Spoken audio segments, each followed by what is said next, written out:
Bienvenidas a esta lectura. Hoy tenemos 3 capítulos, 40, 41 y 42. Listo, entonces voy a iniciar. El capítulo 40, marzo, primavera de aves, marzo de 1774. Era primavera y los largos meses de desolación se derretían en las vertientes de agua, con arroyuelos que caían en cada colina y cascadas en miniatura que saltaban de piedra en piedra.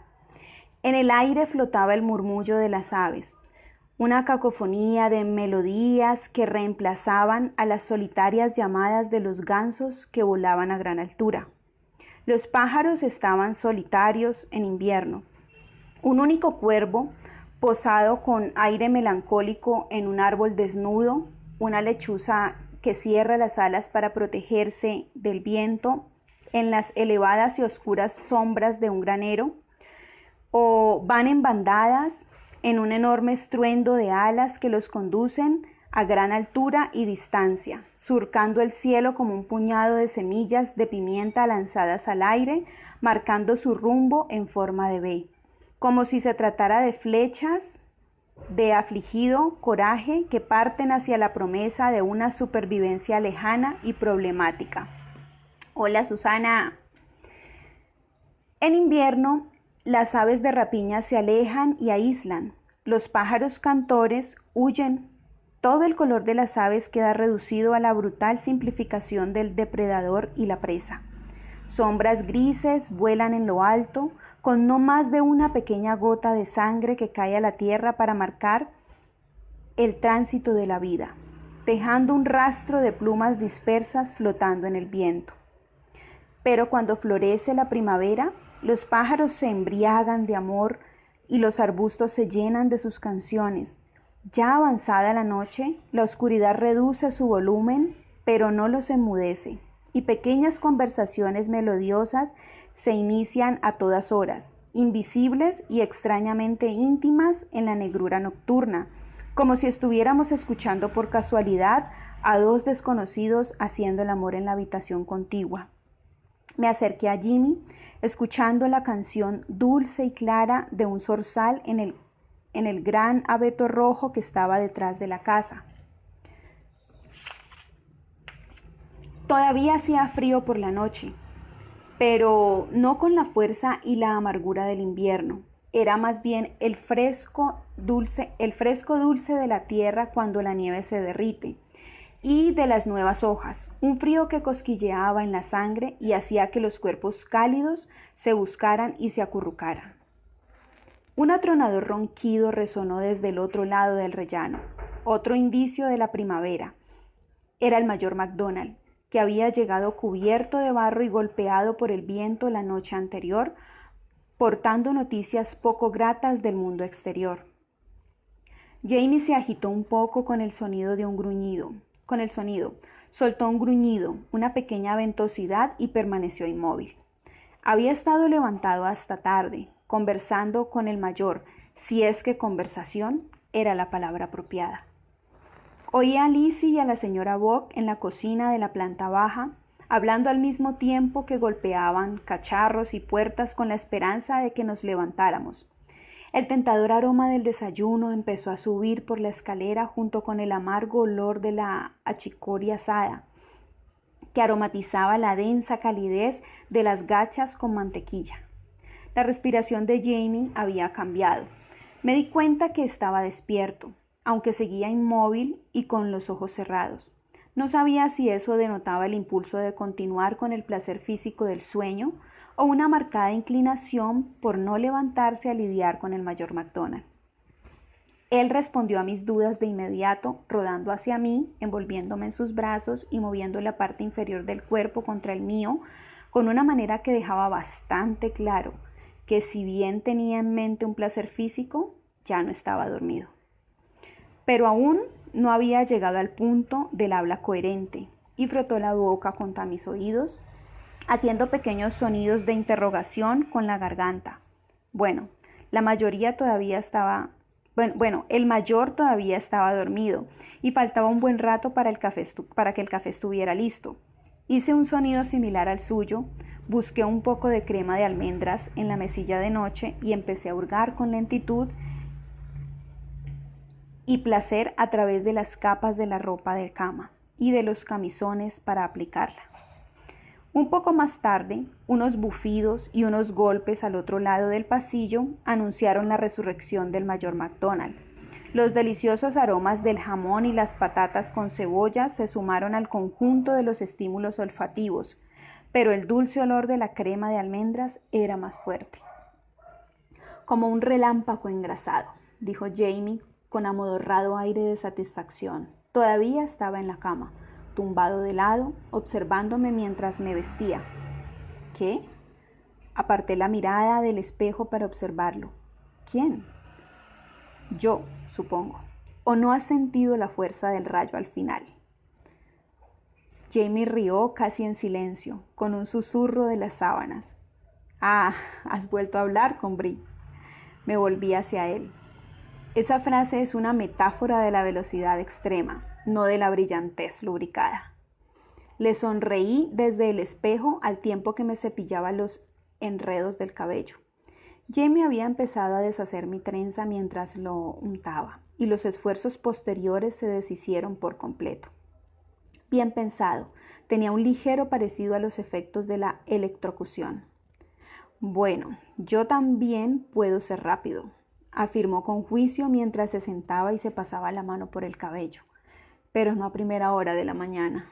Hay peores maneras de despertarse, ¿verdad? Sí, mucho peores. El sonido de los carraspeos y los escopitajos nos llegó desde el otro lado del rellano, seguido del inconfundible tintineo de una persona con una vejiga muy vigorosa que empleaba un orinal. ¿Te ha dicho si se quedará mucho tiempo? Jimmy negó con la cabeza. Levantándose lentamente se desperezó como un gato y luego se acercó ataviado solo con la camisa para rodearme los brazos. Yo aún no había atizado el fuego y hacía frío.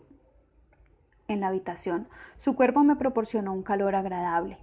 Apoyó la barbilla en mi cabeza y contempló nuestros reflejos juntos en el espejo. Debo partir, dijo en voz baja, tal vez mañana. Me puse un poco tensa con el cepillo en la mano. ¿A dónde? ¿A ver a los indios? Él asintió con sus ojos fijos en los míos. McDonald ha traído periódicos donde aparecen cartas del gobernador Martin y diversas personas como Tryon en Nueva York o el general Gage pidiendo ayuda. Están perdiendo el control de la colonia, si es que alguna vez lo tuvo, y están pensando seriamente en proporcionar armas a los indios, aunque menos mal que esa parte de la información no ha llegado a los periódicos. Me soltó y abrió el cajón donde guardaba las camisas y los calcetines limpios. Menos mal, repetí, recogiéndome el cabello y buscando una cinta para atarlo.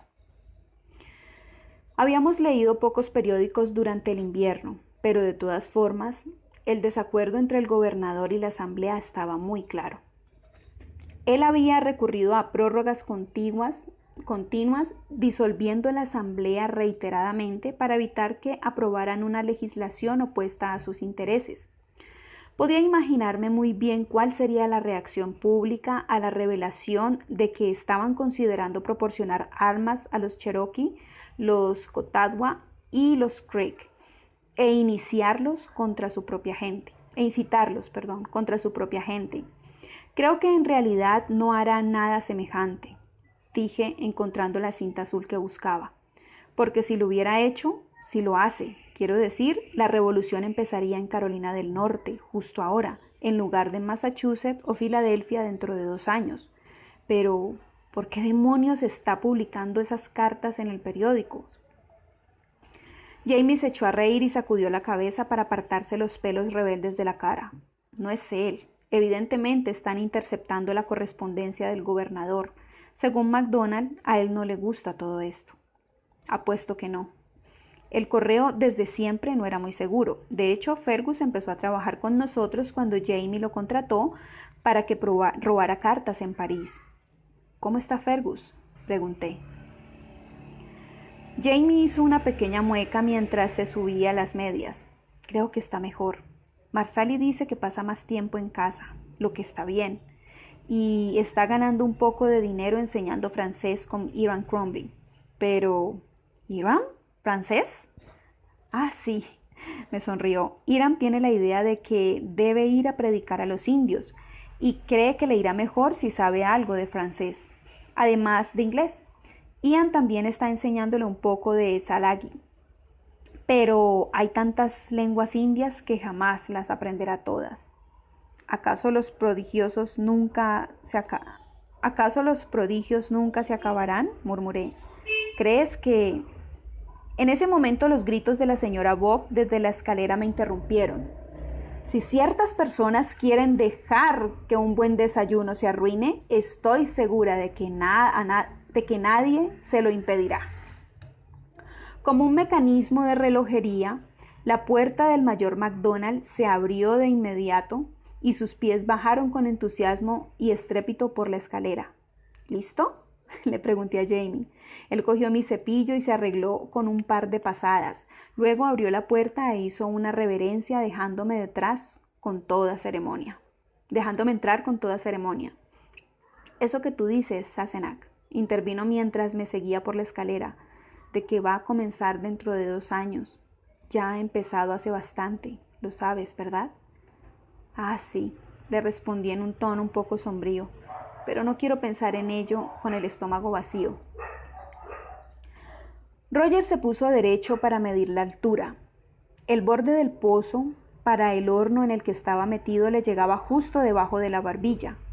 El 1,80 m que necesitaba estaría a la altura de los ojos, de modo que solo faltaban algunos pocos centímetros, lo que era alentador.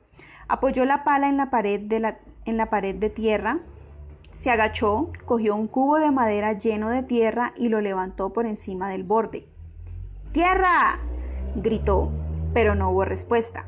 Se puso de puntillas, buscando con una mirada amenazadora a sus supuestos ayudantes. Se suponía que Jamie y Germaine se turnarían para vaciar los cubos y devolvérselos, pero los chicos tenían la costumbre de desvanecerse repentinamente cuando los necesitaban. ¡Tierra!, volvió a gritar lo más fuerte que pudo. Los pequeños bandidos no podían haber ido muy lejos. Él tardaba menos de 2 minutos en llenar un cubo. Ese grito sí obtuvo respuesta, pero no por parte de los críos.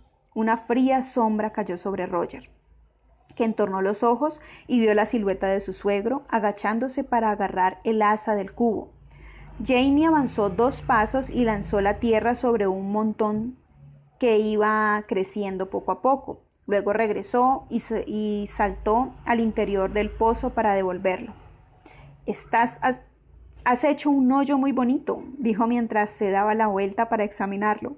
Aquí podrías asar un buey. Lo necesitaré, me muero de hambre. Roger se pasó la manga de la camisa por la frente. Era un día primaveral, fresco y despejado, pero él estaba sudando a mares. Jamie había cogido la pala y estaba mirando la hoja con interés. Jamás había visto algo así. ¿Es obra de la muchacha? Sí, con un poco de ayuda de Day Jones. Había bastado unos 30 segundos de trabajo con una pala del siglo XVIII para convencer a Brianna de que era posible realizar algunas mejoras. Habían tardado 3 meses en conseguir un pedazo de hierro que el herrero pudiera adaptar según las instrucciones de ella, y en convencer a Day Jones, que era galés y por tanto por definición tosudo, de que lo hiciera. Las palas normales eran de madera y se parecían a una teja atada a un palo. ¿Puedo probar? Encantado, Jamie hundió la punta de la nueva pala en la tierra que se encontraba a sus pies. Adelante. Roger pasó de la parte profunda del pozo a la más superficial. Jamie estaba en el área donde iría el fuego, según Brianna, a la que luego se le añadiría una chimenea. Los objetos que hubiera que coser se dispondrían en la parte más larga y relativamente menos profunda del pozo y se cubrirían. Después de una semana cavando, Roger estaba menos inclinado a pensar que la lejana posibilidad de las cañerías justificaba todo el trabajo necesario, pero Bri quería intentarlo. y al igual que con su padre, era muy difícil resistirse a su voluntad, aunque sus métodos eran distintos. Jamie cavaba con rapidez, lanzando paladas de tierra en el cubo con pequeñas exclamaciones de deleite y admiración ante la facilidad y la rapidez con la que se podía extraer la tierra. A pesar de que no tenía una opinión muy buena sobre esa actitud en concreto, Roger se sintió orgulloso por la herramienta que había creado su esposa. Primero las pequeñas cerillas, dijo Jamie bromeando. Ahora palas. ¿En qué pensará luego? Tengo miedo de preguntárselo, respondió Roger con un tono de pesar que hizo que Jamie riera. Cuando estuvo lleno el cubo, Roger lo levantó y se le llevó para vaciarlo, mientras Jamie llenaba el segundo. Y sin un acuerdo verbal prosiguieron con el trabajo. Jamie cavaba y Roger llevaba el cubo. Terminaron casi de inmediato. Jamie salió del pozo y se unió a Roger en el borde, contemplando su obra con satisfacción. «¿Y si no funciona bien como horno?», observó Jamie. «Puede convertirlo en un almacén para los alimentos». «El que guarda halla», dijo Roger mientras contemplaba el agujero, sintiendo el frío de la brisa a través de sus camisas empapadas ahora que había dejado de moverse. ¿Crees que tú y la muchacha podríais regresar?», preguntó Jamie. En un primer momento habló en un tono tan natural que Roger no supo a qué se refería, al menos hasta que vio la cara de su suegro, con esa calma imperturbable que por lo general escondía un sentimiento muy intenso. «¿Regresar?», repitió con aire vacilante. Seguramente no se refería a... Pero claro, era eso. «¿Quieres decir a través de las piedras?». Jamie asintió, en apariencia fascinado por la tierra húmeda y regular de las paredes del pozo, donde las raíces de la hierba se estaban secando en nudos y sobresalían los bordes abruptos de las rocas. «Lo he pensado», respondió Roger después de una pausa. «Los dos lo hemos pensado, pero...». No pudo encontrar la manera de explicarse y dejó que su voz se apagara. Jamie volvió a asentir, como si se hubiera explicado a la perfección. Roger supuso que Jamie y Claire habían hablado sobre este tema, e incluso de la misma manera en que lo había hecho él con Bree, sopesando los pro y los contra, los peligros del paso. Y él no subestimaba esos peligros, más aún a raíz de lo que Claire le había explicado sobre Donner y sus camaradas. Y si él conseguía pasar y Bree y Jem no, ni siquiera podían pensar en ello. Además, si todos sobrevivían al paso, estaba el dolor de la separación, y él estaba dispuesto a admitir que sería doloroso también para él. Más allá de sus limitaciones y sus inconvenientes, el cerro era su hogar. Pero en oposición a todas estas consideraciones estaban los peligros del presente, puesto que los 4 jinetes del Apocalipsis cabalgaban a sus anchas en este mundo. Las pestilencias, el hambre eran muy frecuentes, y el caballo pálido y su jinete tenían la costumbre de presentarse inesperadamente y con bastante asiduidad. En ese momento se dio cuenta de que Jamie estaba refiriéndose a eso. «¿Por la guerra, quieres decir?». «Los O'Brien», respondió Jamie en voz baja. «Eso volverá a ocurrir, ¿sabes? Muchas veces». Estaban en primavera, no en otoño, pero el viento frío que le rozó los huesos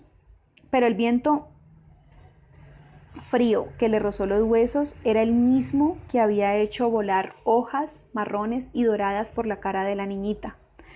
Roger tuvo una repentina visión en la que aparecían ellos dos, Jamie y él mismo, de pie junto al borde de ese mismo hoyo cavernoso, como desaliñados deudos frente a una tumba. Dio la espalda al pozo y contempló en cambio el verde floreciente de los castaños. «¿Sabes?», dijo después de un momento de silencio. «La primera vez que supe lo que era Claire, lo que somos nosotros, la primera vez que me enteré de todo aquello, pensé, ¡qué fascinante! Quiero decir, poder ver la historia en el momento en que está forjándose. Si he de ser del todo honesto, tal vez vine aquí tanto por eso como por Bree. Me refiero a lo que pensaba entonces. Jamie soltó una breve carcajada y también se dio la vuelta. Ah, sí. ¿Y lo es? Fascinante, quiero decir. Más de lo que hubiera imaginado. Le aseguró Roger con enorme sequedad. Pero, ¿por qué me lo preguntas ahora? Te dije hace un año que nos quedaríamos. Jimmy asintió frunciendo los labios. Es cierto. La cuestión es que estoy pensando que tal vez deba vender una o más de las piedras preciosas. Eso sorprendió un poco a Roger. Él nunca había pensado en ello de manera consciente. Pero saber que las piedras estaban allí en caso de necesidad, hasta ese momento no se había dado cuenta de la seguridad que le proporcionaba ese conocimiento. Son tuyas, estás en todo tu derecho de venderlas, respondió con cautela. Pero, ¿por qué ahora? ¿Se han complicado las cosas? Jamie lanzó una mirada extremadamente irónica. Complicado, repitió, sí, por decirlo de alguna manera, y procedió a describir la situación de una manera sucinta. Los bandidos habían acabado no solo con el whisky, cuya elaboración había precisado toda una temporada, sino también con el cobertizo de malteado, que hasta ahora no había podido empezar a reconstruir. Eso significaba que ese año no habría excedentes del agradable elixir para vender o intercambiar por cosas que pudieran necesitar. Habían 22 familias nuevas de arrendatarios en el cerro que había que tener en cuenta, la mayoría de las cuales estaban enfrentándose a un lugar y a una profesión que jamás habrían imaginado, tratando de sobrevivir lo suficiente para aprender cómo ganarse la vida. Y además, añadió Jimmy con un tono sombrío, está MacDonald, hablando del rey de Roma. El mayor había salido a la puerta con su rojo abrigo resplandeciente bajo el sol de la mañana. Iba ataviado para viajar, pensó Roger, con botas y espuelas, y llevaba puesta la peluca, con el sombrero a la mano. Al parecer, una visita fugaz. Jamie hizo un ruido casi inaudible, pero bastante zafio. Lo suficiente como para informarme que debo organizar la compra de 30 mosquetes con municiones y pólvora, pagándolos de mi bolsillo. Una suma que la corona me devolverá algún día, agregó con un cinismo que dejaba bien claro lo remota que estaba esa posibilidad. 30 mosquetes. Roger pensó en esa perspectiva, frunciendo los labios en un silbido mudo. Jamie ni siquiera había podido reemplazar el rifle que le había regalado a Pájaro por su ayuda en el asunto de Brownsville. Jamie se encogió de hombros. Y después están los asuntos menores, como la dote que le he prometido a Lizzie Waymis, que va a casarse este verano, y la madre de Marsali, la O'Gary. Miró con recelo a Roger sin saber con seguridad cuánto sabía de la O'Gary. Más de lo que Jamie le gustaría, pensó Roger, y tuvo el tacto de mantener una expresión impasible. Le debo algo de dinero para la manutención. Nosotros sí podemos vivir con lo que tenemos, pero el resto, debo vender tierras o las piedras. Y no pienso desprenderme de las tierras. Sus dedos tamborileaban inquietos sobre sus muslos, pero luego se detuvieron al levantar la mano para saludar al mayor que acababa de ver al otro lado del claro. Ya veo. Bueno, entonces estaba claro que había que hacerlo. Era estúpido quedarse de brazos cruzados si uno tenía una fortuna de piedras preciosas, porque tal vez algún día podría hacerle falta con un propósito rocambolesco y arriesgado. Aún así, la idea hizo que Roger se sintiera un poco hueco, como si estuviera descendiendo en rapel por un acantilado y alguien hubiera cortado la cuerda de seguridad. Jamie respiró. Jamie expiró. Bueno, le mandaré una a su señoría Virginia a través de Bobby Higgins. Como mínimo, él me ofrecerá un buen precio. Si es... Roger se interrumpió de pronto con la atención desviada por el hecho que estaba teniendo lugar delante de él. El mayor, evidentemente, había desayunado bien y estaba de buen ánimo. Había bajado por los escalones y avanzaba a paso acelerado hacia ellos sin haberse percatado de la presencia de la cerda blanca. nuestra querida cerda blanca, que había salido de su guarida debajo de los cimientos y estaba paseándose por el lado de la casa, pensando en su propio desayuno. En cuestión de segundos vería al mayor. ¡Oiga!, gritó Roger, y sintió que algo se le desgarraba en la garganta. El dolor fue tan intenso que lo paralizó y se llevó las manos a la garganta, que había quedado repentinamente muda. ¡Cuidado con el cerdo!, estaba gritando Jamie mientras movía los brazos y señalaba. El mayor inclinó la cabeza hacia adelante con la mano tras la oreja hasta que oyó los reiterados gritos de ¡cerdo!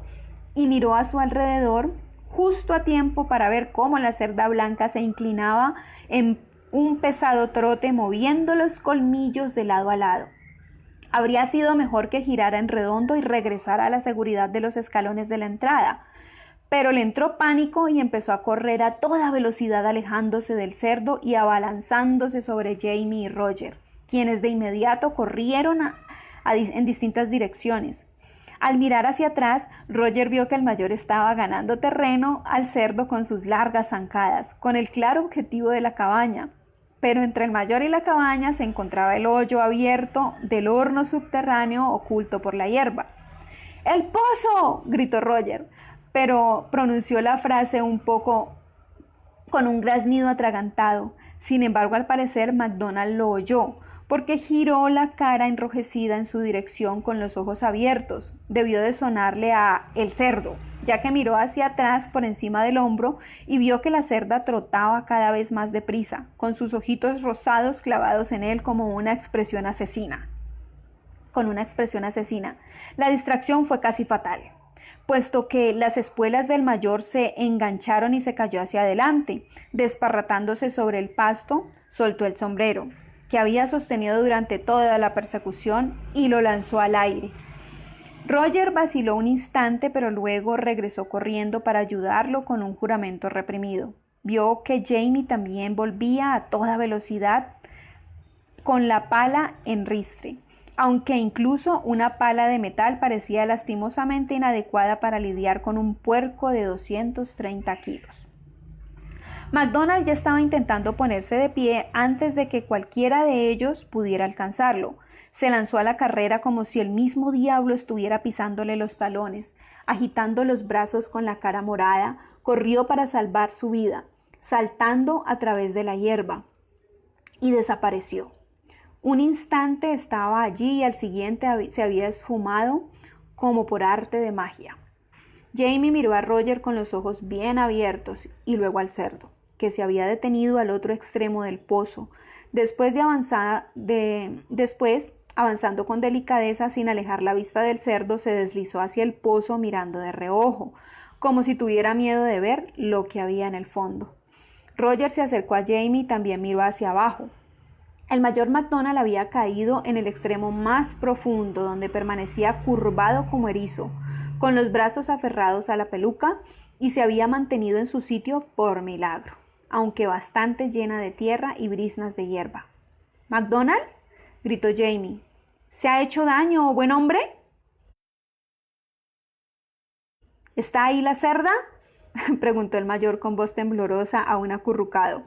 Roger miró al otro lado del foso donde se encontraba la cerda, ahora un poco más lejos, con el hocico hacia abajo en medio de la hierba crecida. Sí. Para su sorpresa no le costaba hablar, aunque su voz seguía siendo ronca.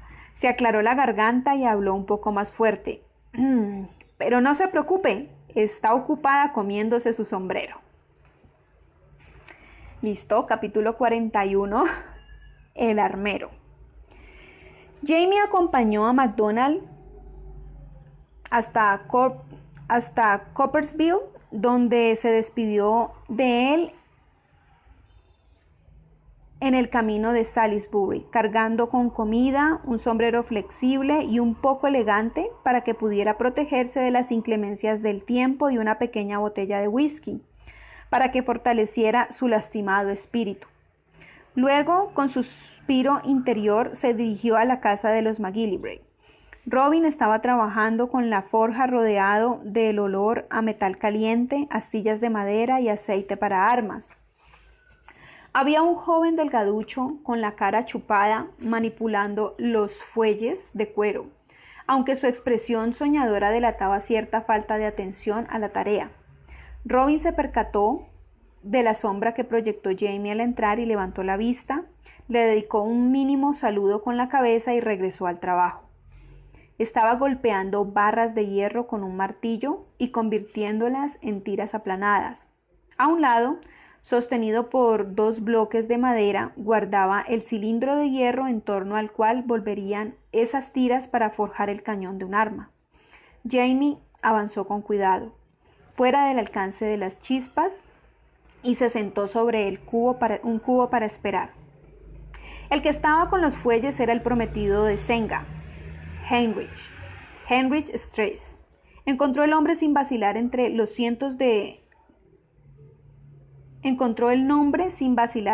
cientos que guardaba en la mente, y junto al nombre acudió a su mente todo lo que sabía sobre la historia, la familia y los conocidos del joven Heinrich. Datos que parecían en su imaginación en torno al rostro delgado y soñador del muchacho, en una constelación de afinidades sociales, ordenada y compleja a la vez, como los dibujos de un cristal de nieve. Siempre veía a la gente de esa manera, pero eran las pocas ocasiones en las que era consciente de ello, aunque había algo en la cara de Strauss que reforzaba las imágenes mentales. El largo eje de la frente, la nariz y la barbilla, enfatizado por un caballuno labio superior, con profundos surcos, y un eje horizontal más corto, pero no menos definido, con unos ojos largos y estrechos, y unas cejas oscuras y planas sobre ellos. Podía deducir los orígenes del muchacho, el mediano de 9 hermanos, pero el mayor de los varones, hijo de un padre autoritario y una madre que lidiaba con ellos mediante subterfugios y una maldad callada.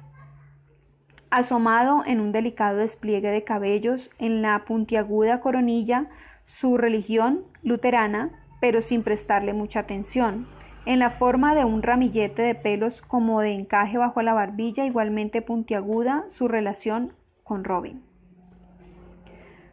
Cordial pero recelosa, como correspondía a un nuevo yerno que también era su aprendiz, extendiéndose como un abanico de lanzas desde la oreja derecha y la que tenía con Ute, una mezcla de terror, intimidación y desesperación en la izquierda. Esa ocupación le resultaba muy entretenida y se vio obligado a apartar la mirada, fijando su interés en la mesa de trabajo de Robin para no incomodarlo. El armero no era una persona ordenada. Sobre la mesa tenía esquirlas de madera, de metal, junto a un montón de clavos y puntas de trazar, martillos, bloques de madera, pequeños trozos de un paño de granate sucio y pedacitos de carboncillo. Había unos cuantos papeles con una culata que se había roto durante su fabricación, cuyos sucios bordes se agitaban en el aire caliente de la forja. Él no les habría prestado atención si no hubiera reconocido el estilo de los dibujos. Había identificado esa precisión y delicadeza de esas líneas en cualquier parte. Frunciendo el ceño, se levantó y sacó los papeles de debajo de la culata. Eran dibujos de un arma, ejecutados desde ángulos diferentes, de un rifle. Ahí estaba el corte transversal del cañón y las ranuras y los enganches se veían con claridad, pero era un rifle de lo más peculiar. En uno de los bocetos se veía entero, razonablemente familiar, excepto unos extraños bultos con forma de cuernos en el cañón, pero en el siguiente el arma estaba plasmada como si alguien hubiera partido con la rodilla. Estaba del todo abierta, con la culata y el cañón apuntando hacia abajo en direcciones opuestas, unidos tan solos por ¿qué clase de bisagra era aquella? Cerró un ojo reflexionando. El cese del estrépito de la forja y el fuerte siseo del metal caliente en el sumidero lo arrancaron de su fascinación con los dibujos e hicieron que levantara la vista. ¿Su hija le ha mostrado esos dibujos?, le preguntó Robin, señalando los papeles con un gesto. Se levantó el faldón de la camisa desde abajo del mandil, se limpió su sudorosa cara con una expresión de diversión. No. ¿Qué está tramando? ¿Qué quiere decir? ¿Quiere que usted fabrique un arma? Devolvió las hojas al armero, que las reorganizó resoplando con interés. Ella no puede de ninguna manera pagar algo así, Macduff. A menos que Roger Mac haya descubierto un tesoro desde la semana pasada. No, solo me ha explicado sus ideas para mejorar el arte de la fabricación de rifles y me ha preguntado cuánto costaría hacer algo así. El cínico gesto que acechaba en las comisuras de los labios de Robin rompió hasta convertirse en una franca sonrisa. Y él le devolvió los papeles a Jamie. Se nota que es su hija, Macduff. ¿Qué otra muchacha pasaría tiempo pensando en armas, en lugar de en vestidos o en niños? Había más de una leve crítica implícita en ese comentario. Sin duda, Brianna había sido bastante más directa de lo que se consideraba apropiado, pero Jamie lo dejó pasar. Necesitaba ganarse la buena voluntad de Robin. Bueno, toda mujer tiene sus caprichos, observó con ligereza. Incluso la pequeña Lizzie, supongo, aunque Manfred se ocupará de ello, estoy seguro. ¿Está en Salisbury o en Hillsborough? Robin McGillicuddy no era de ninguna manera un hombre estúpido. El cambio repentino de tema hizo que frunciera una ceja, pero no dijo nada. En cambio, mandó a Heinrich a la casa a buscar cerveza y esperó a que el muchacho desapareciera antes de volverse hacia Jimmy con actitud expectante. Necesito 30 mosquetes, Robin, dijo sin preámbulo, y pronto, dentro de 3 meses. El asombro del armero hizo que su rostro adoptara una cómica impasibilidad. Parpadeó y cerró la boca de inmediato, retomando su expresión sarcástica habitual. ¿Está creando un ejército propio, Macduff? Jamie se limitó a sonreír y no contestó. Si corría el rumor de que tenía la intención de armar a sus arrendatarios y crear su propio comité de seguridad como respuesta a los bandidos de Richard Brown, no haría ningún daño y hasta podría ser algo bueno. En cambio, dejar que se supiera que el gobernador estaba tratando de armar a los salvajes en secreto por si necesitaba reprimir un alzamiento armado en las provincias y que él, Jamie Fraser, era el agente de tal acción, sí era una forma excelente de hacer que lo mataran y de que le quemaran la casa hasta los cimientos, por no hablar de otros problemas que pudieran surgir. ¿Cuántos puede conseguirme, Robin? ¿Y en cuánto tiempo? El armero entornó los ojos mientras pensaba y luego miró de reojo. ¿Paga en metálico? Jamie asintió y vio cómo los labios de Robin se fruncían en mudo silbido de sorpresa. Robin sabía, al igual que los demás, que Jamie no tenía dinero, y mucho menos la pequeña fortuna necesaria para montar tantas armas. Podía ver la especulación en la mirada de Robin en cuanto a cómo planeaba conseguir semejante cantidad de dinero, pero el armero no dijo nada. En cambio, hundió los dientes superiores en el labio inferior, flexionando, y luego se relajó. Puedo encontrar 6, tal vez 7, entre Salisbury y Salem, Brooks, añadió refiriéndose al armero moravo. Podría ser 1 o 2, si supiera que son para usted. Al ver que Jamie se negaba, con un mínimo movimiento de cabeza, asintió resignado. Sí, bueno, tal vez 7 entonces. Y Manfred y yo podríamos fabricar unos 3 más. Solo precisa mosquetes, ¿verdad? Nada especial, señaló el dibujo de Brianna con la cabeza con un pequeño destello de su humor anterior. Nada especial, respondió Jamie con una sonrisa. Esos son 10, entonces. Aguardó. Robin suspiró y cambió de posición. Preguntaré por ahí, dijo, pero no será fácil, en especial si usted no quiere que se mencione su nombre en relación con... y supongo que no. Usted tiene una inteligencia y una discreción poco común, Robin, le aseguró Jamie muy serio, haciendo que riera. Y era verdad. Robin McGillivray había combatido a su lado en Culloden y había convivido 3 años con él en Ardmere. Jamie le confiaría la vida, y lo estaba haciendo en ese momento. Comenzó a desear que, después de todo, la cerda se hubiera comido a MacDonald. Pero alejó ese indigno pensamiento y tomó la cerveza que había llevado Heinrich, charlando sobre trivialidades hasta que fuese cortés marcharse. Había montado a Gideon para acompañar a MacDonald, pero tenía la intención de dejarlo en el granero de Day Jones, a través de un difícil regateo. Gideon montaría a la yegua manchada de John Wooland, y cuando llegara el tiempo de la cosecha en otoño, Jamie mandaría unos 45 kilos de cebada y una botella de whisky a Day por su ayuda. Después de intercambiarse unas lacónicas frases con Day, era incapaz de discernir si el herrero era verdaderamente un hombre de pocas palabras o si tan solo se desesperaba al intentar hacer entender a los escoceses su consonsonete galés. Dio una palmada de aliento a Gideon y lo dejó comiendo grano y poniéndose en forma para la llegada de la yegua manchada. Day le había ofrecido comida, pero Jamie la rehusó. Tenía un poco de hambre, pero ansiaba la paz de la caminata de 8 kilómetros hasta su casa.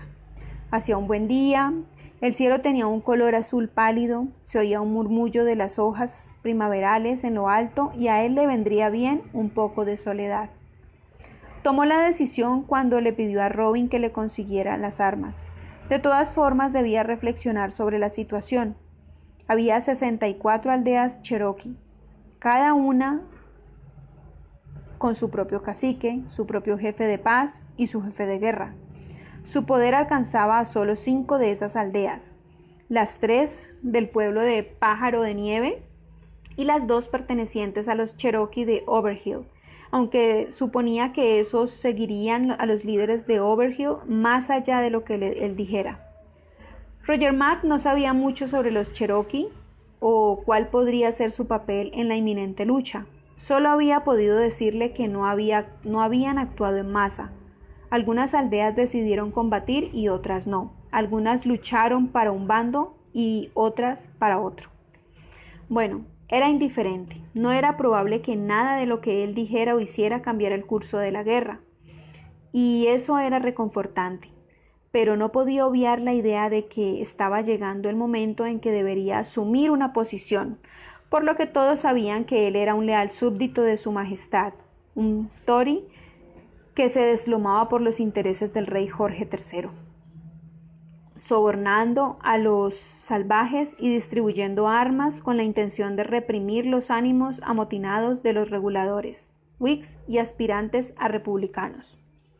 En algún momento esa fachada tendría que derrumbarse y dejarlo al descubierto como un rebelde recalcitrante y un traidor. ¿Pero cuándo? Se preguntó ociosamente si cuando eso ocurriera pondrían un precio a su cabeza y cuánto ascendería. Las cosas tal vez no serían tan difíciles con los escoceses. Por rencorosos y tosudos que fueran, él era uno de ellos, y el aprecio que sentían por él podría moderar el escándalo que supondría el hecho de que se pasase al bando rebelde cuando llegara el momento. No, eran los indios los que le preocupaban, puesto que se había presentado ante ellos como el agente del rey. ¿Cuánto tiempo precisaría para explicarle su cambio de idea? Y más aún, ¿cómo hacerlo de manera que ellos lo compartieran? Quizá lo vieran como algo peor que las traiciones, o en el mejor de los casos como un comportamiento muy sospechoso. No creía que lo fueran a matar, pero ¿cómo en nombre de Dios podría convencerlos de que se sumaran a la causa de la rebelión cuando ellos gozaban de una relación estable y próspera con su majestad? Oh, Dios, y además estaba John. ¿Qué podría decirle a su amigo cuando llegara el momento? ¿Debía convencerlo con lógica y retórica de que él también se pasara de bando?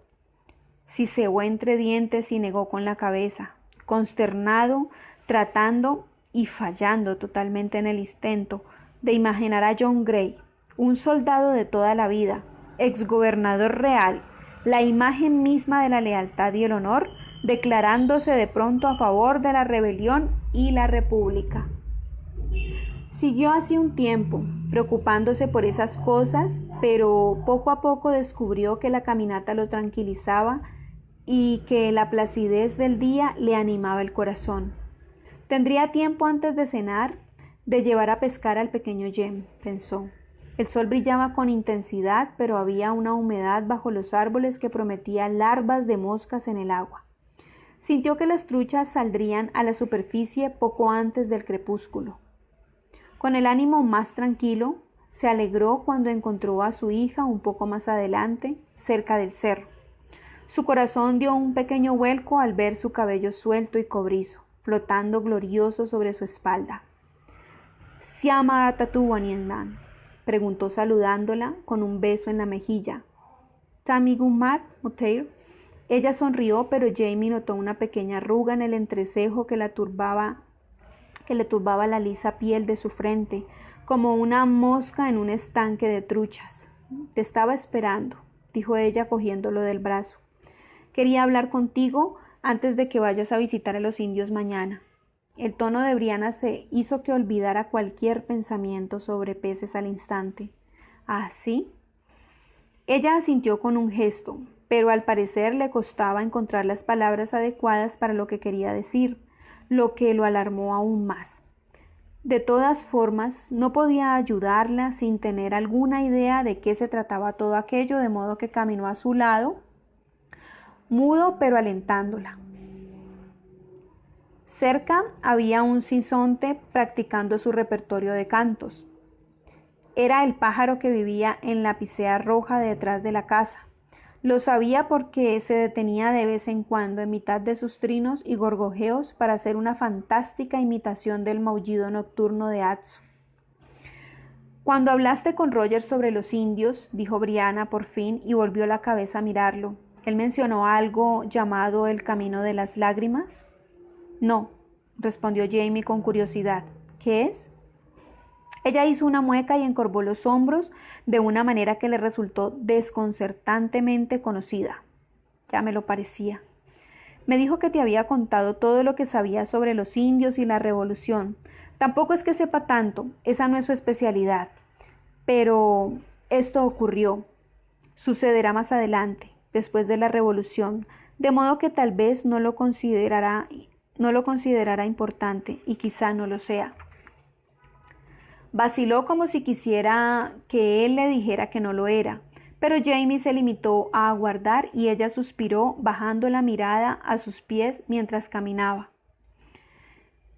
Estaba calzada con sandalias y sin medias, y los dedos largos y desnudos de sus pies estaban sucios por el suave polvo del camino de las carreteras. La imagen de sus pies siempre lo llenaba de una mezcla de orgullo por su forma elegante y una débil sensación de vergüenza por su tamaño, pero como él era responsable de ambas cosas, suponía que no tenía motivos para quejarse. Qué pasaje más hermoso, de verdad. Jimmy mirando los pies de Brianna. «Dentro de unos 60 años», dijo ella por fin con la vista en el suelo, «el gobierno americano sacará a los Cherokee de su tierra y los trasladará a otro sitio. Será un largo trecho, hasta un lugar llamado Oklahoma. Son por lo menos 1.600 kilómetros, y cientos de ellos perecerán de inanición en el camino. Por eso lo llamaban o lo llamarán el Camino de las Lágrimas». A Jamie lo impresionó que hubiera un gobierno capaz de algo así, y lo dijo. Su hija le lanzó una mirada de furia. «Lo harán con engaños. Convencerán a algunos de los líderes Cherokee de que acepten, haciéndoles promesas, pero sin cumplir su palabra». Jamie se encogió de hombros. «Así es como actúan la mayoría de los gobiernos», observó él con ligereza. «¿Por qué me explicas eso, muchacha? Yo, gracias a Dios, estaré muerto y a salvo antes de que nada de eso suceda». Él vio una sombra que cruzaba la cara de su hija ante la mención de su muerte, y lamentó haberle causado angustia con esa frivolidad. Pero antes de que pudiera disculparse, ella tensó los hombros y prosiguió. «Te lo digo porque me pareció que debías saberlo», intervino. «No todos los Cherokee se marcharon, algunos se ocultaron en la montaña. El ejército no los encontró». ¿Sí? Ella volvió la cabeza y lo miró con esos ojos que eran también los suyos, con una franqueza conmovedora. ¿No te das cuenta? Mamá te contó lo que ocurriría en Culloden. Tú pudiste evitarlo, pero salvaste Lallybrook y a tus hombres, tus arrendatarios, porque lo sabías. Oh, Dios mío, exclamó él, dándose cuenta de lo que había querido decir, como si lo hubiera golpeado. Los recuerdos lo cubrieron como una inundación. El terror, la angustia y la incertidumbre de aquella época, la sorda desesperación de lo que había ayudado a sobrevivir a aquel último día fatal. ¿Quieres que se lo cuente a Pájaro? Ella se frotó la cara con la mano y negó con la cabeza. No lo sé. No sé si deberías explicárselo. Tampoco sé si él te hará caso, o no si lo hicieras.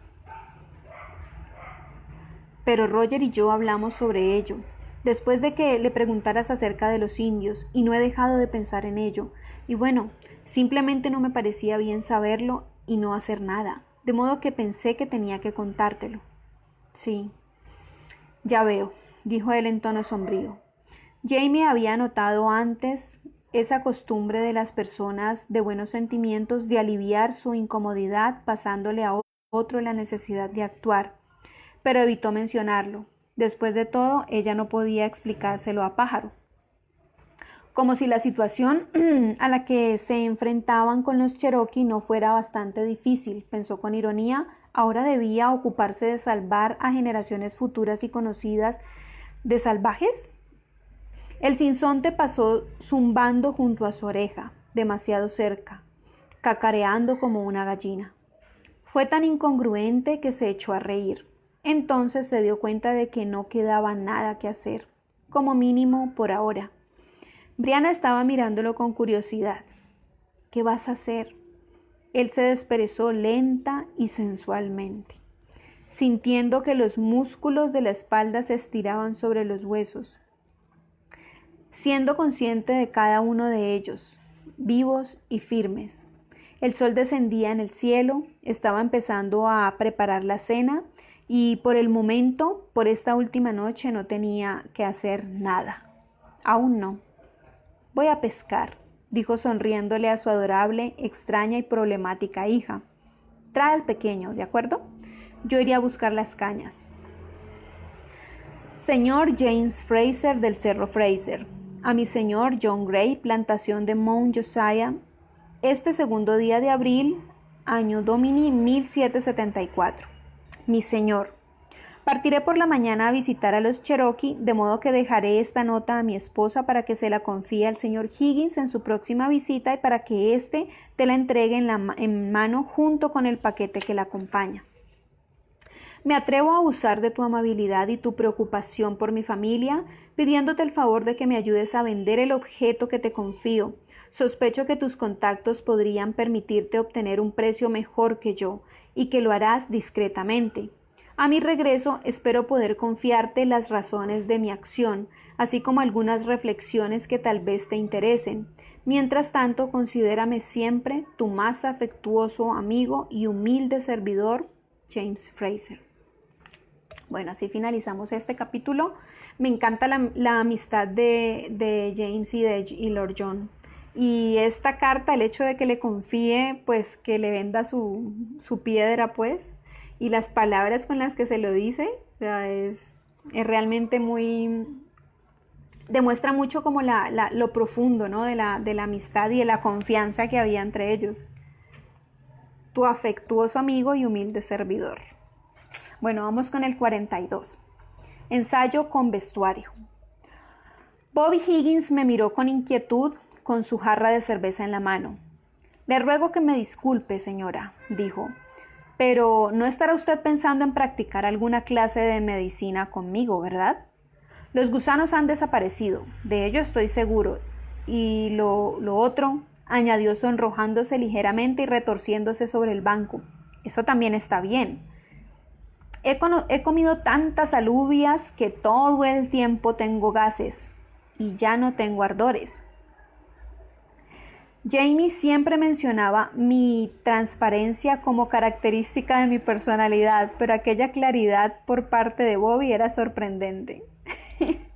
Me fascina saberlo, dije esquivando su pregunta por el momento. Se te ve muy bien, Bobby. Me da pesar con Bobby, porque es el conejillo de Indias de Claire. Era cierto. El aspecto demacrado y enfermizo ya era cosa del pasado. Tenía la piel firme y sana y los ojos brillantes. El ojo ciego no se había puesto lechoso ni se movía sin control de una manera perceptible. Tal vez aún conservaba alguna capacidad residual de detectar la luz y las siluetas, lo que hacía que quedara reforzado mi diagnóstico original de una retina parcialmente desplazada.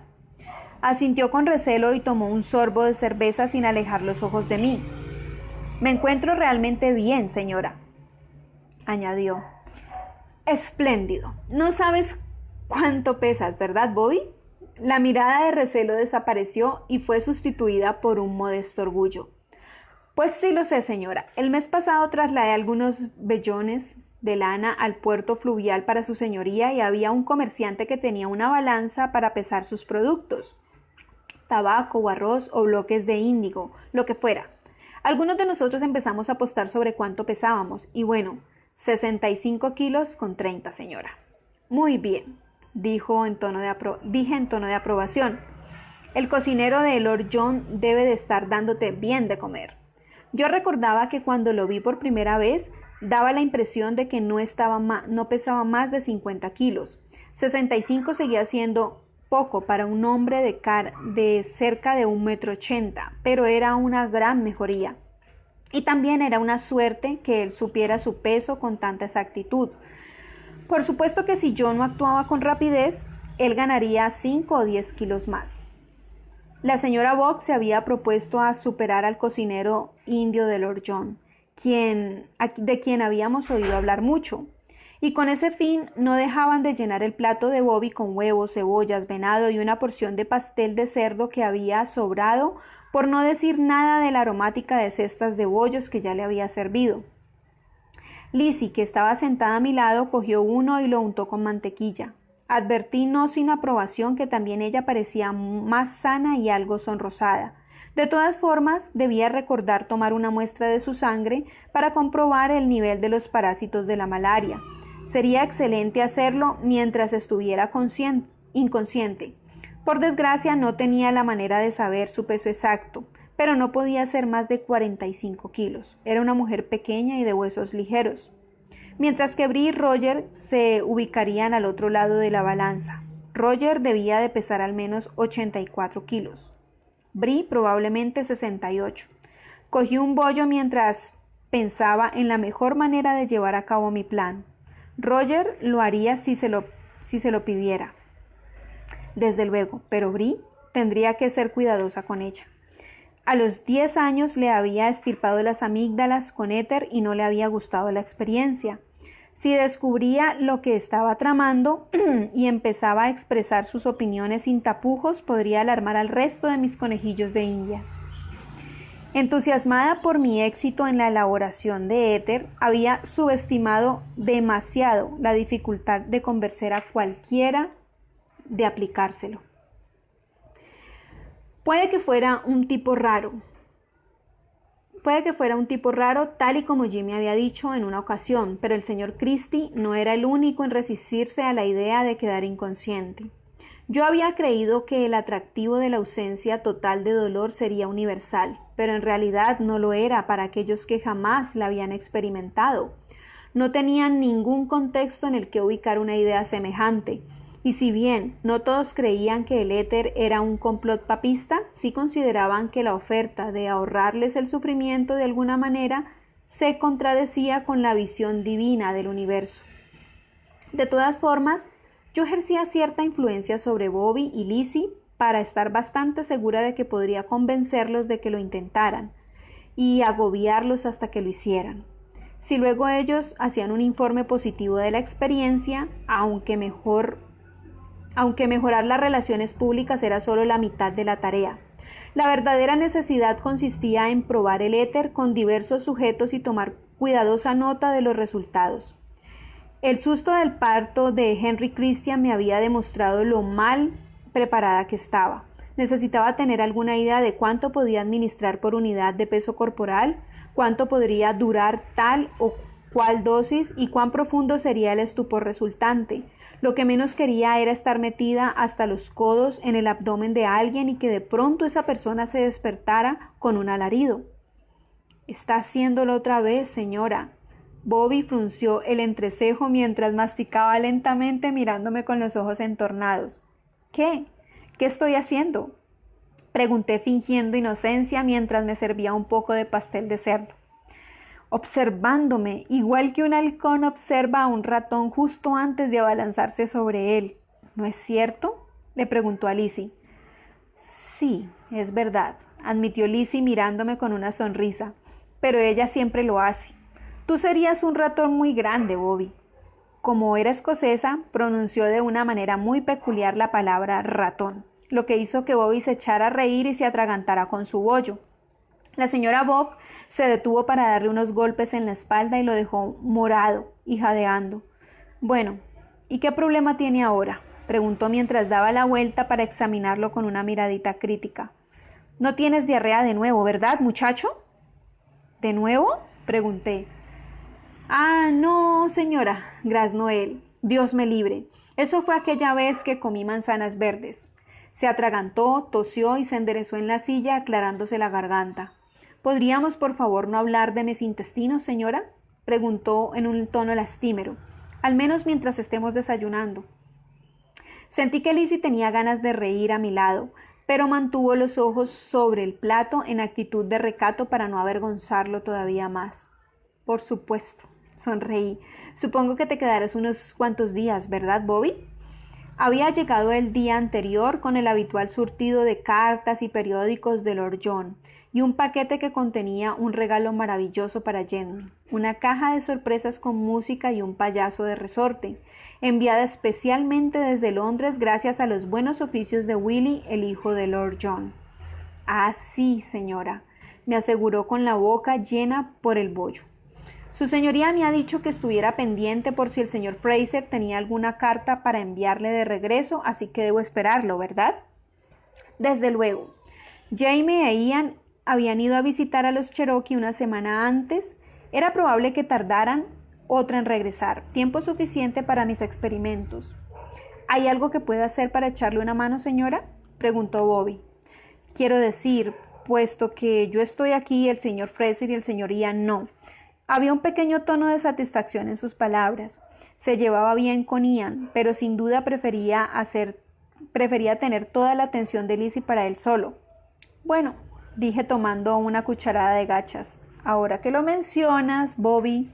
Cuando terminé mi explicación, Bobby seguía teniendo un aspecto saludable, aunque el color se le había esfumado de sus mejillas. «Dormirme», repitió con vacilación. Miró a Lizzie, que también parecía un poco insegura, pero estaba mucho más acostumbrada a que le dijeran que hiciera cosas poco razonables como para protestar. «Solo estarás dormido un momento», le aseguré. «Lo más probable es que ni te des cuenta». Su cara expresaba un escepticismo considerable, y me di cuenta de que había intentado encontrar alguna excusa, pero yo había previsto esa estratagema y jugué mi carta de triunfo. «No soy yo quien necesita evaluar la dosis», dije. «No puedo operar a alguien y suministrarle éter al mismo tiempo, o al menos sería muy difícil. Malva Christie va a ser mi ayudante y necesita practicar». «Ah», exclamó Bobby con aire pensativo, «la señorita Christie». Una expresión suave y soñadora le cruzó la cara. «Bueno, yo no querría dejar inconsciente a la señorita Christie, desde luego». Lizzie emitió uno de aquellos típicos ruidos escoceses desde el fondo de su garganta, con el que logró transmitir burla, desdén y un total de desaprobación en 2 sílabas glóticas. Bobby levantó la cabeza con esa actitud de interrogación, con un pedazo de pastel en su tenedor. «¿Has dicho algo?». «¿Quién? ¿Yo?», preguntó Lizzie. «Claro que no. Se levantó bruscamente y sacudió con cuidado y sobre el fuego las migas de pan que le habían quedado en el delantal. Luego se volvió hacia mí. ¿Cuándo piensa hacerlo?, preguntó con firmeza, añadiendo un tardío señora. Mañana por la mañana, respondí. Hay que actuar con el estómago vacío, de modo que será a primera hora antes de desayunar. Bien, dijo y salió corriendo. Bobby la miró parpadeando y luego se volvió hacia mí, desconcertado. ¿He dicho algo malo? La señora Bob clavó sus ojos en los míos, lo había entendido todo a la perfección. Nada, muchacho, comentó poniendo una nueva cucharada de huevos revueltos en su plato. Come, necesitarás energía. Brianna, que era muy hábil con las manos, había hecho las mascarillas según mis indicaciones, con láminas de roble entretejidas. Eran bastante sencillas. Una especie de jaula doble con bisagras para que las dos mitades se abrieran y se cerraran y dejaran un espacio para la inserción de una gruesa capa de algodón hidrófilo entre ambas y luego volvieran a cerrarse. Todo estaba realizado de modo que entrara como la máscara de un catcher de béisbol sobre la nariz y la boca del paciente. Pon éter suficiente para empapar bien el algodón, le indiqué a Malva. Nos conviene que haga efecto enseguida. Sí, señora. Oh, huele muy raro, ¿verdad? Malva olfateó con cautela, con la cara vuelta, mientras ponía gotas de éter en la mascarilla.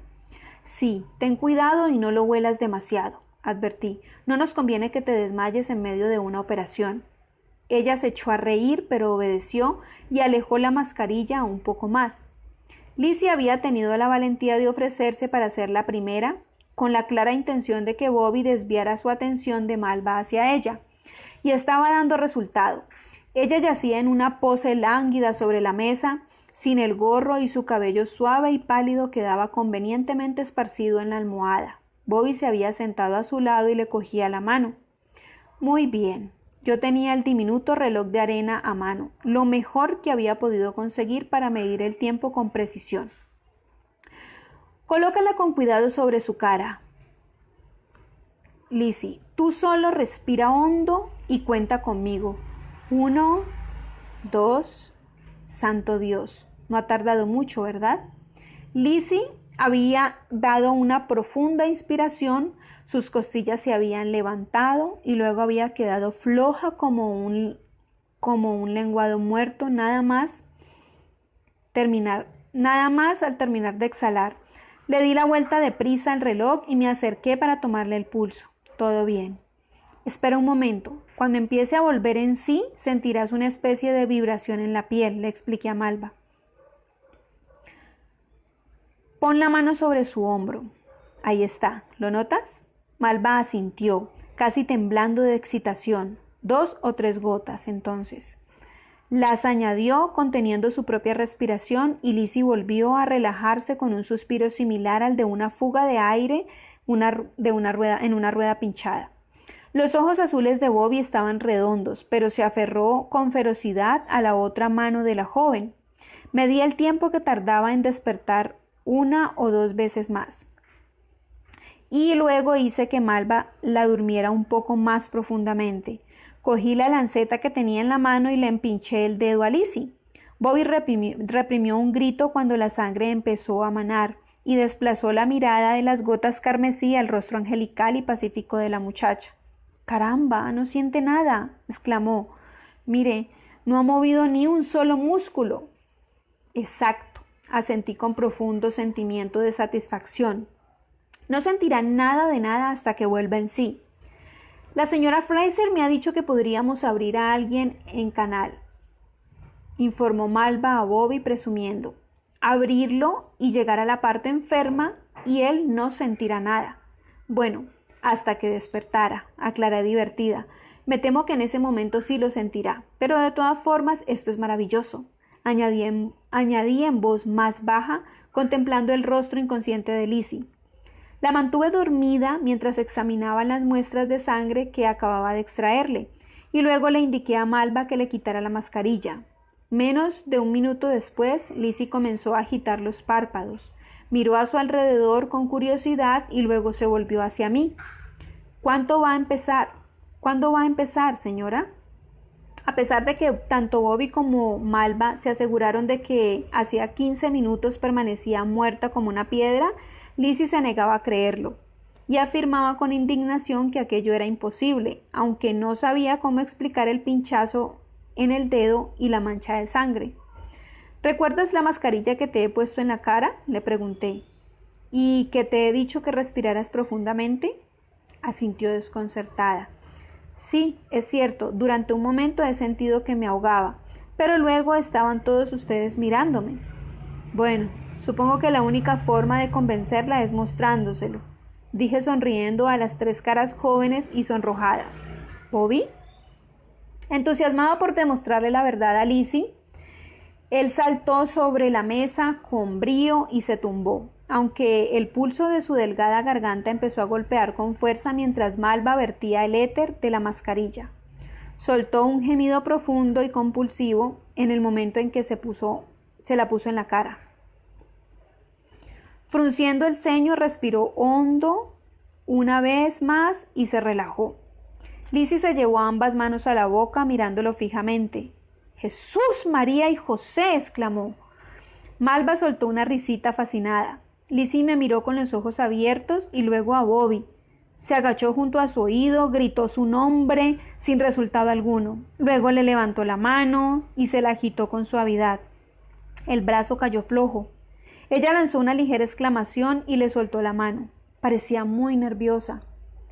¿No puede volver a despertarse? No, hasta que le quitemos la mascarilla, le dijo Malva alardeando. Sí, pero tampoco conviene dejar a la gente así más tiempo del necesario, añadí. No es bueno que se la anestesie demasiado. Malva, obediente, devolvió a Bobby el límite de la conciencia y volvió a dormirlo varias veces más, mientras yo tomaba nota de los tiempos y las dosis. Durante la última de estas, levanté la mirada y la vi mirando a Bobby con una expresión intensa, como si estuviera concentrada en algo.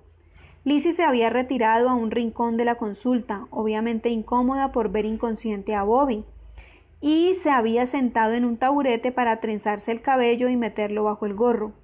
Me puse de pie y le quité a Malva la mascarilla de la mano. Luego la aparté. «Has hecho un trabajo maravilloso», le dije en voz baja. «Gracias». Malva sacudió la cabeza muy orgullosa. «Oh, señora, jamás he visto algo así, qué sensación tan extraña, ¿no es cierto? Como si lo hubiéramos matado, pero luego devolverle la vida».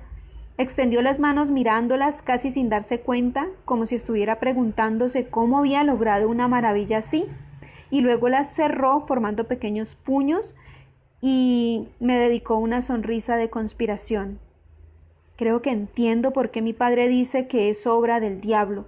Si estuviera aquí y viera cómo es», dirigió una mirada a Bobby, que empezaba a moverse. «Diría que solo Dios tiene derecho a hacer algo así». «¿En serio?», pregunté un poco secamente.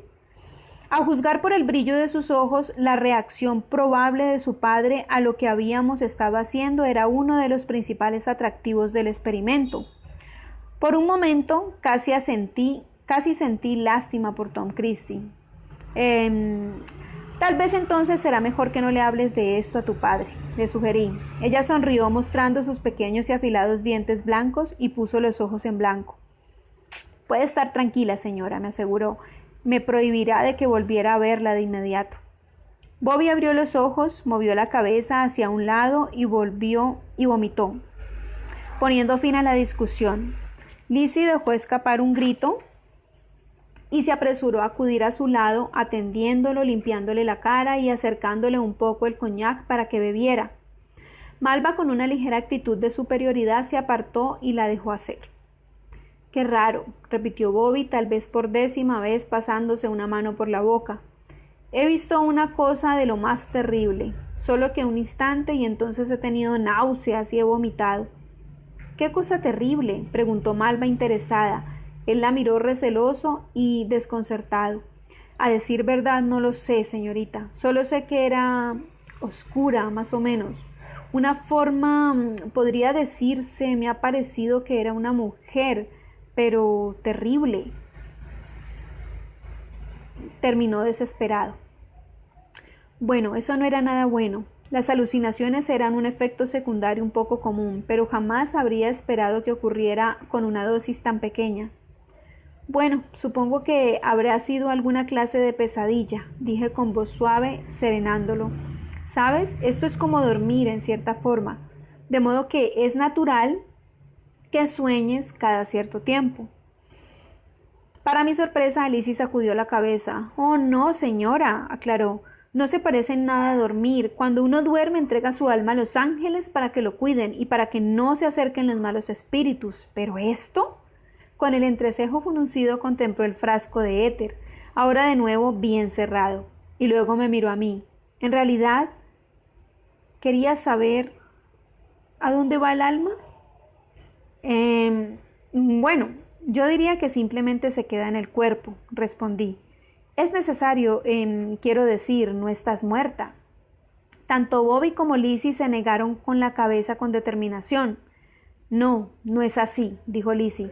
Cuando duermes tú sigues ahí. ¿Con eso? Añadió señalando la mascarilla y con una ligera inquietud de expresión. No.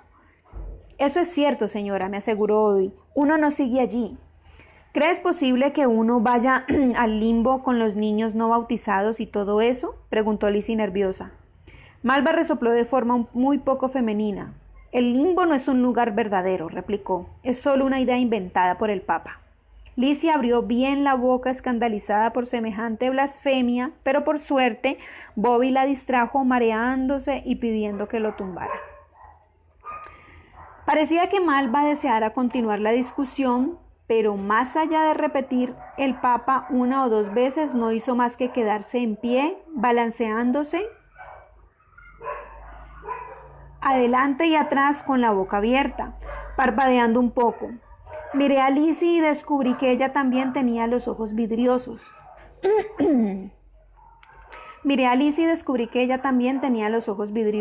Dejó escapar un enorme bostezo y parpadeó con los ojos llenos de lágrimas. Tuve la sensación de que yo también empezaba a sentirme un poco desvaída. Por Dios, cogí la máscara de éter y la llevé deprisa a una banqueta lejos de nosotros. Esperad a que me libre de esto o nos marearemos todos. Abrí la máscara, saqué la bola de algodón húmedo y la saqué con la mano extendida. Había abierto las dos ventanas de la consulta para que se ventilara y evitar que todos termináramos asfixiados, pero el éter era muy persistente. Al ser más pesado que el aire, tendía a descender hacia el suelo de una estancia y a acumularse allí, a menos de que hubiera un ventilador u otro dispositivo que lo dispersara. Se me ocurrió que tendría que operar al aire libre, si lo usaba durante un periodo prolongado. Dejé el algodón sobre una piedra para que se secara y regresé con la esperanza de que todos estuvieran demasiado aturdidos como para continuar con especulaciones filosóficas. No quería que siguieran con ese pensamiento. Si se corría la voz que en el cerro de que el éter separaba a las personas de sus almas, jamás conseguiría que nadie aceptara que se lo aplicaran, por muy mala que fuera la situación.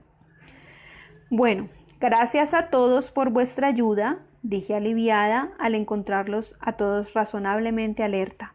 Habéis hecho algo muy útil y muy valioso. Podéis seguir con vuestros trabajos y me encargo de ordenar todo esto. Malva y Lizzie vacilaron un instante, puesto que ninguna de las chicas quería dejar a Bobby con la otra, pero ante el ímpetu con el que las estaba echando, comenzaron a caminar hacia la puerta. ¿Cuándo se casa, señorita Wemyss?, preguntó Malva de forma despreocupada y lo bastante alto como para que Bobby la oyera, aunque era evidente que lo sabía. Toda la gente del cerro lo sabía. En agosto, respondió Lizzie con frialdad, levantando su naricilla de un centímetro. Justo después de la siega, señorita Christie. Y entonces seré la señora de McGillivray, decía su expresión satisfecha. ¿Y usted, señorita Christie? ¿No tendrá ningún admirador? No era que Malva no atrajera la atención de los jóvenes, sino que su padre y su hermano se ocupaban de alejarlos. Le deseo que sea muy feliz, dijo Malva. Echó una mirada a Bobby Higgins, luego miró otra vez a Lizzie y sonrió con una expresión recatada bajo su blanco gorro almidonado. Bobby se quedó sentado sobre la mesa un momento, observando a las muchachas. Bobby, lo llamé, sorprendida por su expresión pensativa. La figura que has visto cuando estabas anestesiado, ¿la has reconocido? Él me miró y luego sus ojos se deslizaron otra vez hacia el umbral vacío, como si no pudiera alejarse de allí. Ah, no, señora, aseguró en un tono tan firme y convincente que supe que estaba mintiendo. Para nada. Bueno, mis mujeres, mis Sassenachs y pues también los Highlanders, ¿no? Que nos escuchan, que nos ven después. Hemos terminado, quedamos en el capítulo 43, que pues va a ser leído mañana por otra Sassenach. Muchísimas gracias por acompañarme en esta lectura. Espero que tengan un excelente fin de semana. Saludos a todas. Que Dios nos acompañe durante todo este tiempo y toda esta situación pues que estamos viviendo en muchísimas partes todavía, que estamos muy afectados por el tema del COVID. Que pasen una linda noche y espero que se sigan animando y que sigan viendo las lecturas, ¿sí? Que las sigan de pronto viendo en diferido, porque pues algunas veces no podemos en este horario, pero esto es una gran iniciativa. Miren, ya vamos por este libro, ya nos falta poco y creo que vamos a empatar con el libro 9 si sale en español muy pronto. Muchísimas gracias por acompañarme. Besos para todas, besos para las administradoras, para las chicas. Muchísimas gracias por esta oportunidad de leer nuevamente y nos estamos viendo con los siguientes libros, con las siguientes lecturas. Que estén muy bien. Chao, chao.